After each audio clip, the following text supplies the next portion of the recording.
Good afternoon, everyone. I'd like to call to order our Governance and Policy Committee meeting. And first, we'll begin with the land acknowledgement, and I ask if you're able to please rise. As someone based in Scarborough, I'm operating on the traditional territories of many Indigenous nations. This area has been under the care of the Anishinaabe, the Haudenosaunee, the Wendat, Mississaugas, the Credit, and any other nations that may be unrecorded. The territories that encompass Toronto are under a number of treaties, including the Toronto Purchase, the Rouge Tract claim submitted in 2015, and the Williams Treaty. Conversations around the Toronto Purchase Treaty began in 1787, and settlement between the Government of Canada and the Mississaugas of the Credit was only reached in 2010. This took more than 200 years due to guarantee of land rights, inclusion of Indigenous voice, and proper financial compensation. This is important to highlight as it shows how slow justice has been for Indigenous peoples. I'd like to acknowledge my settler privilege and extend my solidarity to Indigenous communities whose land I continue to benefit from. Many of us have come here as settlers, immigrants, or refugees. I'd also like to acknowledge those who came here involuntarily as a result of the transatlantic slave trade. Thank you.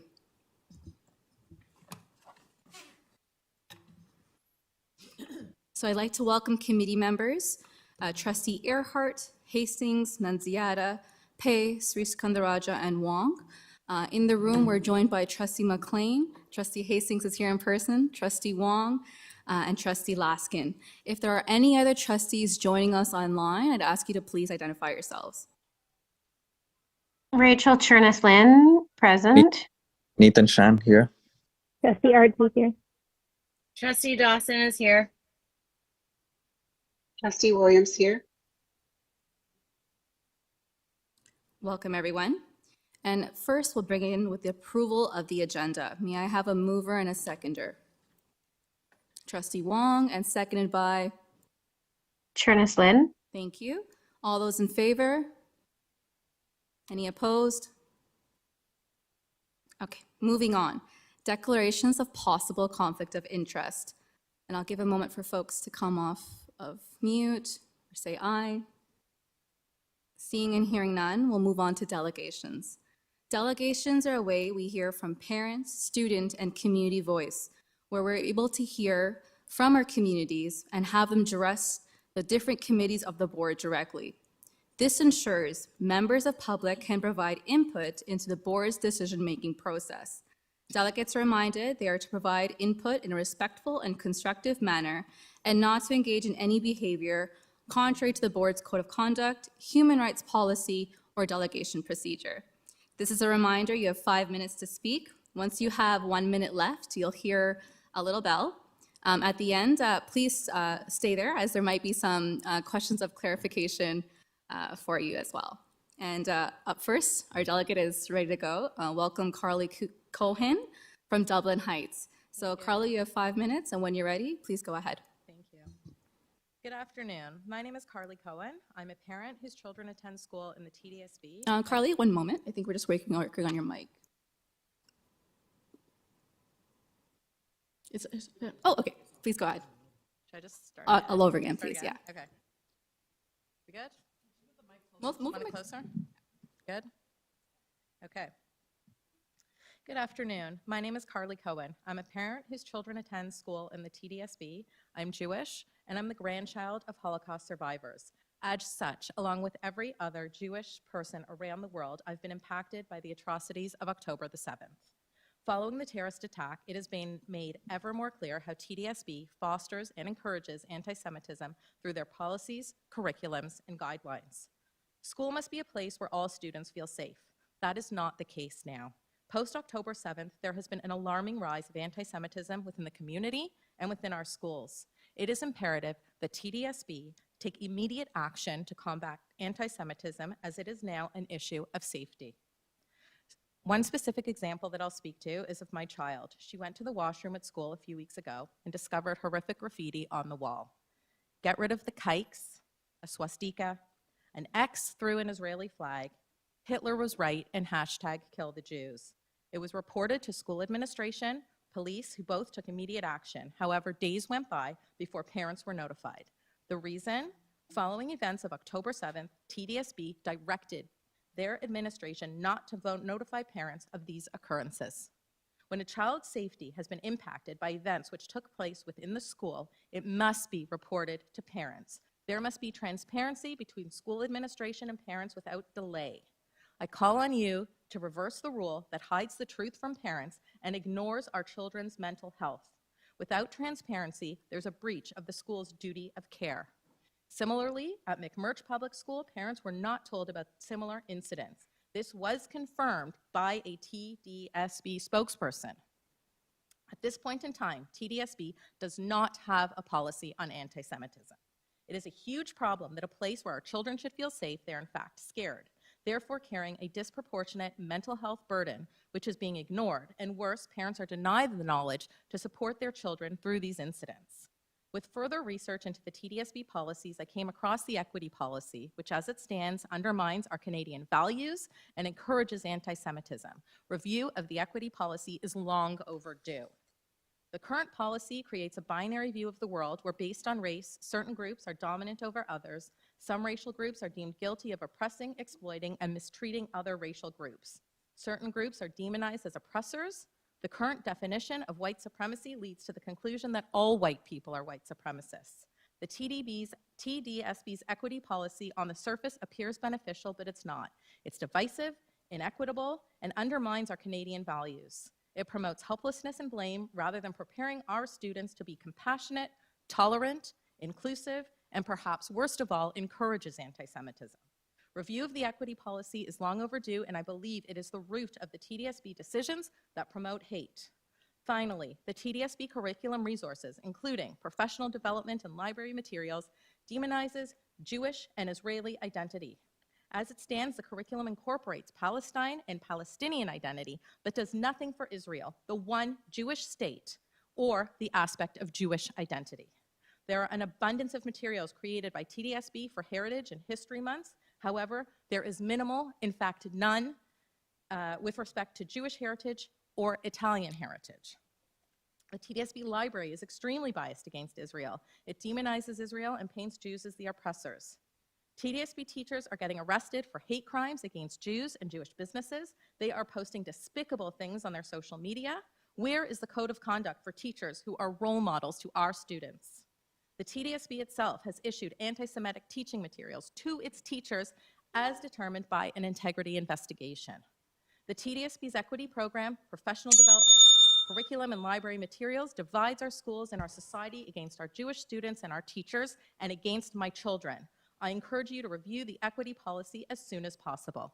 The rise of anti-Semitism in schools must be addressed, and TDSB must take immediate action to combat anti-Semitism, as this is a matter of school safety.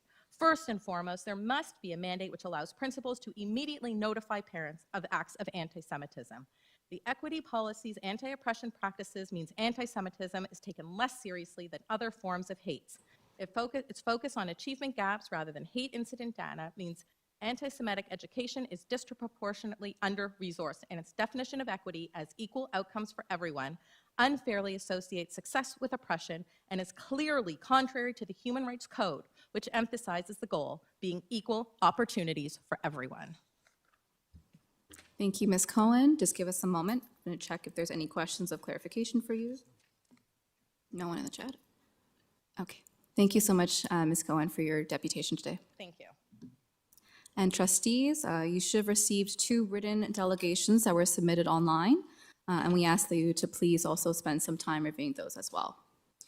Moving on, we have 2 staff reports tonight, a fairly short meeting tonight. Our first report today is on the flexible working arrangements, Phase 5, and I'll turn it over to Associate Director Pon. Good afternoon. I would like to hand it over to System Officer Chris Chakraborty, who will be presenting the report along with support from Vitaly Plotnikov. Over to you, Chris. Thank you. Thank you very much, and good afternoon, trustees. Hope you can hear me okay. So you have 2 staff reports before you. We will first be discussing the Flexible Working Arrangements Policy, P103, which is in Phase 5. As stated, it's recommended that the revised Flexible Working Arrangements Policy in this report be approved. Just a bit of short background. This policy is being reviewed in accordance with the policy review schedule approved by the Board of Trustees on June 13th of 2023. We've included some minor changes in the policy. Some key changes include some minor housekeeping revisions, as well as the removal of Appendix A in the policy, which outlines examples of positions not covered under remote working. The policy did undergo policy consultations over a 45-day period. And again, this is being presented to the committee for consideration and approval. I'm going to take you briefly through the very minor changes in this policy from the revision. The first minor change is in section number 5, application and scope. And here what we've done is we've removed the examples of the positions in Appendix A. And instead, our plan is to include this in a procedure. Reason being, positions come, positions go, and we didn't want to be bound in the policy by specific positions to which this policy may not actually apply. So we plan to tackle that in a further procedure. I'd like to take you through example number, paragraph number 6.1.15. We've included the human rights policy as part of the accommodation request. And I'd like to take you finally through the evaluation portion of the policy, which will be reviewed at a minimum every 5 years. And if you take a look at section 9 as well, the Appendix A has been removed. That's essentially it for the flexible working arrangements policy. Happy to take any questions with respect to this particular report. Thank you. Thank you, Associate Director Pon and System Officer Chakraborty. I'm going to look around to see if there's any questions from trustees. Seeing none, we'll need a mover and seconder for this item. Trustee Trustee Camaraja. Earhart. Trustee Earhart, go ahead. Apologies. I just had a quick clarifying question. You mentioned that the policy had been posted for 45-day consultation. I had this about both items, this question. This was posted for consultation when it was first put out, correct? And the 1-year review with the minor modifications, that was not posted for consultation, correct? Correct. So the minor modifications, the minor housekeeping changes would have come after, but I would also like to turn it over to Vitaly Plotnikov, our policy coordinator, to clarify as well. Thank you. Okay, thank you. And to you, Madam Chair, yes, we had some minor changes, some revisions in the draft policy that was posted. But following the consultations, we added, again, minor revisions. For example, the 5-year review cycle. I believe that decision was made by the board to switch from 4 to 5-year cycle after the fact. So that's additional minor change that we included. But essentially, housekeeping changes, some housekeeping changes were in the policy draft that was posted for consultations. Thank you. Okay, thank you very much. No further questions from me. Thank you, Trustee Earhart. Seeing no further questions and comments from trustees, we'll need a mover and seconder for this item. Trustee Camaraja. Trustee Suskanaraja and Trustee Wong, thank you. Is this an e-scribe? We'll open the vote on e-scribe, please. Sean in favor. Trustee Earhart in favor. Chernis Lynn in favor.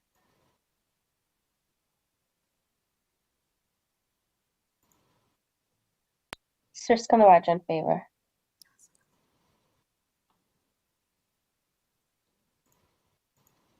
Trustee Wong. Trustee Wong. Okay.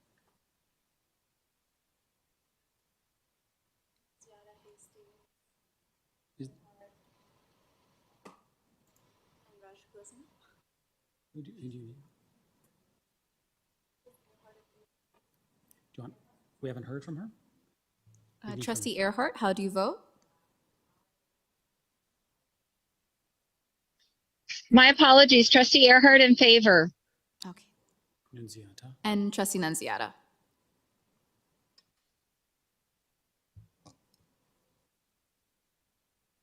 Trustee Nunziata, how do you vote?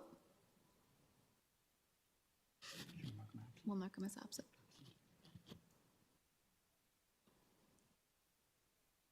And that has carried. Up next, we have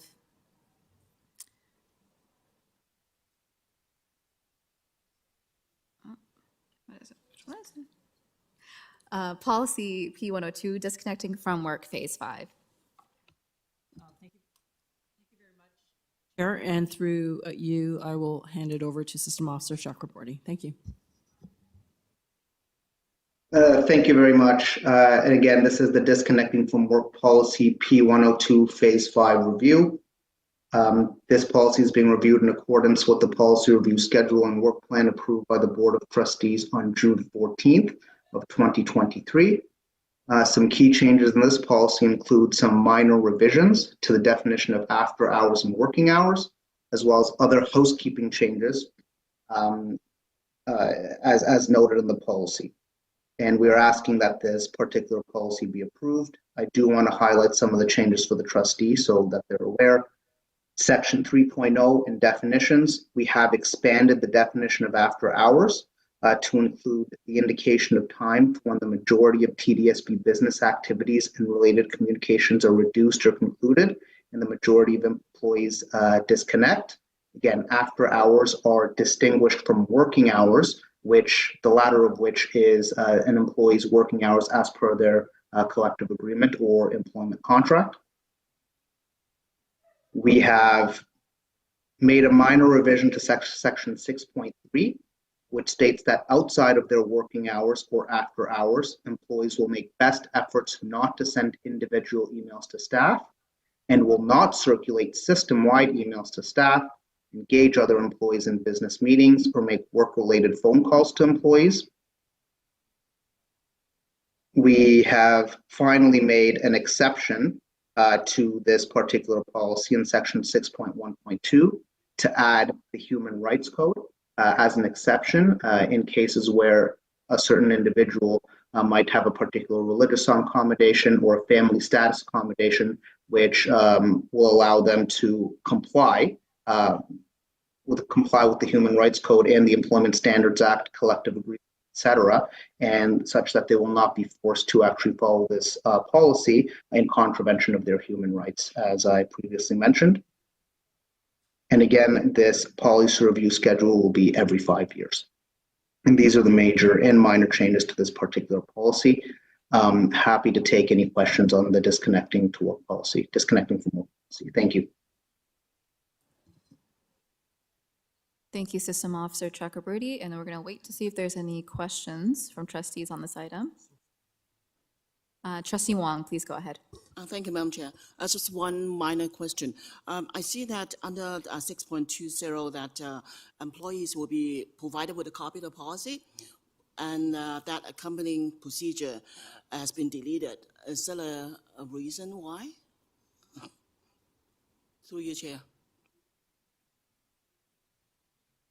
Through the chair, the accompanying procedure language was deleted just because we haven't yet created the procedure, and it's possible that we might not actually create a procedure within the 30 days of approval or revision, which is why that particular procedure was deleted. When the procedure is enforced, it will certainly be provided to employees, but it may not necessarily be within the 30 days of approval or revision, which is why that was taken out.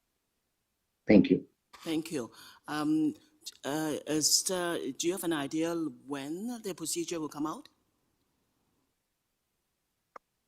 I'd like to turn that question over to our policy coordinator, Vitaly Plotnikov, to see if there's any estimated timeframes for that particular procedure. Thank you. Through you, Madam Chair.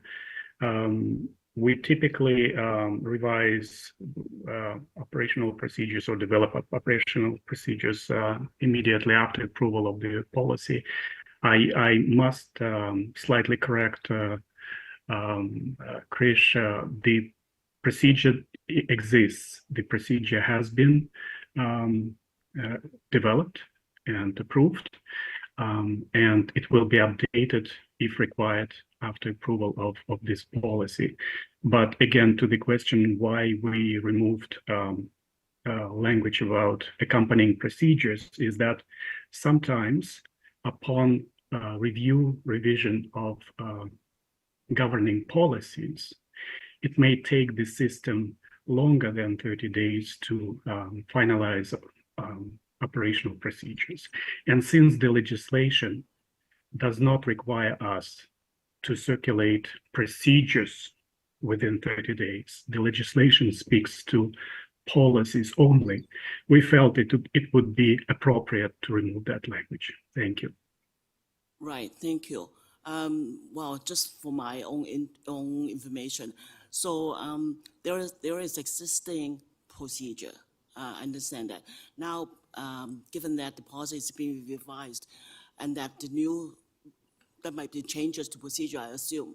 So between the time that the policy is in place, a new policy is in place, and before the new procedure being revised, so in operation, you're sticking to the old procedure in a sense, right?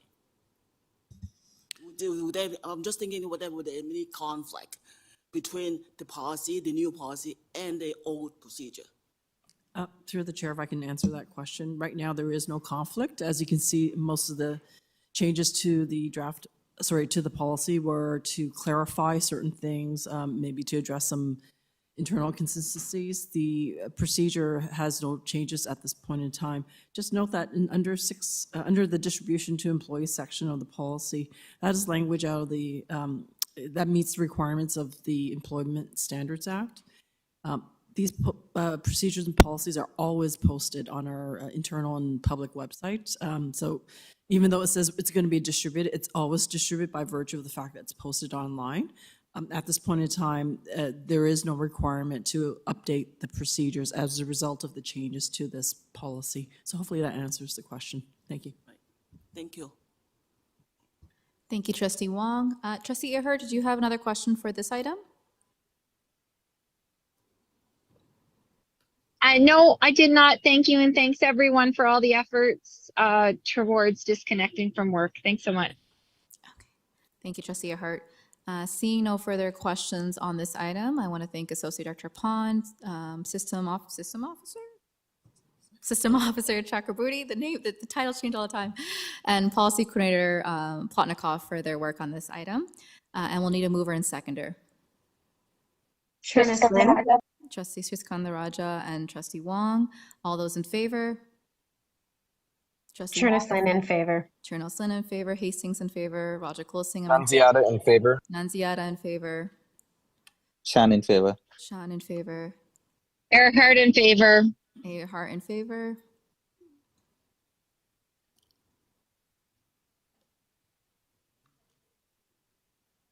And that has carried. Adjourn. Okay. Okay. Sorry, is this, through the chair, is this about an agenda item or another matter? About the practice of the committee, just in general. About the practice of the committee, perhaps we can, unless it's absolutely necessary before adjourning the meeting, perhaps this is a discussion after the meeting? Sure, I don't want to take up too much time with the busy committee. Let him ask the question. I'm just suggesting that unless it's an item on the agenda or business arising, so just in terms of making sure we are able to follow the agenda properly. The staff will be here for any we'll be questions hearing. afterwards. So. It doesn't either. Okay. And our last item on the agenda, adjournment. May I get a mover and seconder? Trustee Wong, and seconded by? Thank you. All those in favor? Any opposed? And that is carried. Thank you so much, everyone, for your support for this very long meeting. And we'll see you next month. Thank you. Thank you, Chair Roger Colasingham.